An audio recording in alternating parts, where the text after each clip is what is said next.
Hello kids, welcome to Chemistry Gyan channel. Our today's topic is electrolytic cell. In our last video we have discussed about electrochemical cell which converts chemical energy into electrical energy. तो आज हम किसकी बात करेंगे? Electrolytic. उल्टा कर दीजिए आप चीज़ को, इलेक्ट्रिकल एनर्जी किस में कन्वर्ट होगी आज? केमिकल एनर्जी में. यहाँ जो प्रोसेस की मैं बात करूँगी उस प्रोसेस का नाम होता है इलेक्ट्रोलाइसिस, राइट? इलेक्ट्रोलिसिस मतलब इलेक्ट्रिसिटी के थ्रू ब्रेक डाउन होना आयंस का या इलेक्ट्रोलाइट का, दैट इज इलेक्ट्रोलिसिस. अब आप इसके अंदर एक ही सेल लेंगे. आपको याद हो तो हमने इलेक्ट्रोकेमिकल सेल के अंदर we have taken two different cells, LHS और RHS कहा था. एनोड में ऑक्सीडेशन होता था, कैथोड में रिडक्शन होता था. यहाँ मैंने एक ही सेल लिया, इलेक्ट्रोलाइट लिया है. अब इसके अंदर जो आप इलेक्ट्रोड्स लेंगे उसकी दो तरह के हो सकते हैं. एक होंगे नॉन रिएक्टिव जिसमें आप ग्रेफाइट ले सकते हैं, प्लैटिनम ले सकते हैं, राइट. दूसरे होंगे रिएक्टिव इलेक्ट्रोड जिसके अंदर आप कॉपर ले सकते हैं. Okay, electrolyte. अब इसमें this is an important point in an electrolytic cell. आपने जो इलेक्ट्रोलाइट लिया है वो या तो एक्वस स्टेट में होगा और इन दी मॉल्टन स्टेट, क्योंकि आयंस फॉर्म होना ईजी हो जाता है एक्वस और मॉल्टन स्टेट में. This is an important point in case of electrolytic cell. Ions आपको पता है दो तरह के होते हैं, cations, anions. See cations positive move towards cathode, जहाँ पर रिडक्शन ऑफ केटायंस होगा या जहाँ पर वो इलेक्ट्रॉन्स गेन करेंगे. मैंने इसको इस तरह से सिंपल वे में लिखा है. एनायंस जो एनोड की तरफ जाएंगे वहाँ ऑक्सीडेशन होगा या फिर लॉस ऑफ इलेक्ट्रॉन होगा. ये आप बात आपको पहले भी पता है. Anions always move towards anode, cations move towards cathode. Cathode पे रिडक्शन, एनोड पे oxidation.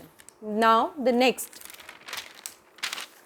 Next topic is laws of electrolysis. कि यहाँ पर मेन अब लॉज क्या है? फैराडे साइंटिस्ट से जिन्होंने दो लॉज दिए थे important. The first law is the weight of substance deposited at the electrode. जितना भी सब्सटेंस का वेट डिपॉजिट हुआ है it depends upon the charge flowing through the cell. So weight is directly proportional to Q. इसी चीज़ को, इस language को मैंने एक न्यूमेरिकल फॉर्म में ट्रांसलेट किया. W is directly proportional to Q. अगर मैं Q की जगह वैल्यू रखती हूँ, Q का वैल्यू आपको पता ही है चार्ज क्या होता है, Q is equal to I into T.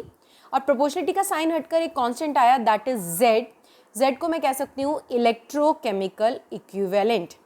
अब मुझे इसको डिफाइन करना है that how can you define this Z. तो आप कैसे डिफाइन करेंगे? If I is equal to 1 ampere and T is equal to 1 second तो W हो जाता है Z के इक्वल. तो Z is defined as the weight deposited at the electrodes when 1 ampere current, right? मैंने वैल्यू बोल दी थी आपको, 1 ampere current is flowing through the cell in 1 second. तो आपने जब टाइम 1 सेकेंड ले लिया और करंट आपने 1 एम्पियर लिया है, उस केस में W जो है वो Z के इक्वल हो जाता है. And this is the way you can define this Z, that is electrochemical equivalent.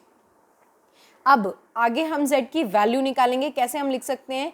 Z is equal to atomic weight upon N into F. N is the number of electrons exchange और F यहाँ पे है Faraday's का electricity. Okay, या मैं कह सकती हूँ 1 Faraday is equal to 96500 coulombs. ये आप पहले भी पढ़ चुके हैं. 1 फैराडे इज इक्वल टू इतना स्टैंडर्ड कुलाम्स रहता है. अगर मैं इस Z की वैल्यू को, सेकंड वैल्यू को मैं नंबर 1 में डाल देती हूँ. 1 नंबर ये है, सेकंड नंबर जो आपने Z की वैल्यू लिखी है, राइट. अगर मैं इस सेकंड वैल्यू को 1 में डाल देती हूँ तो आपके पास वैल्यू आ जाती है. इस एटॉमिक वेट को मैं M से लिख सकती हूँ. तो M upon N into F into I into T. मतलब अब मैंने कुछ नहीं करा, इस सेकंड को 1 में डाल दिया. ओके, ये वैल्यू आ जाता है आपके पास.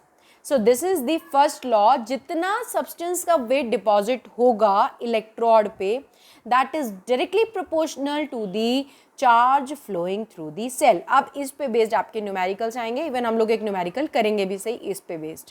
Okay, so this is the first law of Faraday's and 1 Faraday is equal to 96500 coulombs. Second law, अगर हम दो इलेक्ट्रोलाइटिक सेल को सीरीज में कनेक्ट करते हैं, आप लोगों ने 10th में पढ़ा था, हम दो तरह के अरेंजमेंट्स पढ़ते हैं, सीरीज एंड पैरेलल अरेंजमेंट. मतलब पॉजिटिव नेगेटिव फिर पॉजिटिव फिर negative. This is the series arrangement. And 2 different electrolytes we have taken. तो according to Faraday's second law, पहले सब्सटेंस का वेट अपॉन सेकेंड सब्सटेंस का weight is equal to equivalent weight of first upon equivalent weight of second. This is the second law of Faraday. अब यहाँ पे आते हैं आपके MCQ question. Please listen to me properly. 1 Faraday charge is required for 1 mole of electron exchange. अगर आपके पास exam में question आता है कि how much charge is required for this much mole of electron, तो आपको सबसे पहले क्वेश्चन में क्या करना है, मोल ऑफ इलेक्ट्रॉन्स कैलकुलेट करना है. एग्जाम्पल से समझेंगे, आएगा एग्जाम में पक्का एमसीक्यू एक. H++1 इलेक्ट्रॉन गेन करके बनाता है H. कितने इलेक्ट्रॉन का एक्सचेंज हो रहा है यहाँ पर? 1. तो Q जो हो गया यहाँ पे 1 फैराडे के बराबर हुआ, और 1 फैराडे कितने कूलम्ब्स के बराबर होता है? 96500 Coulomb's. Second example, Cu+2 + 2 electron gives us Cu. तो कितने इलेक्ट्रॉन्स का एक्सचेंज हो रहा है? दिख रहा है सबको, 2 इलेक्ट्रॉन इसने गेन करे और कॉपर बनाया, तो 2 इलेक्ट्रॉन का एक्सचेंज. तो Q आ जाता है 2F, 2 × 96500 कूलम्ब्स, तो इतना आ जाता है हमारे पास कूलम्ब्स.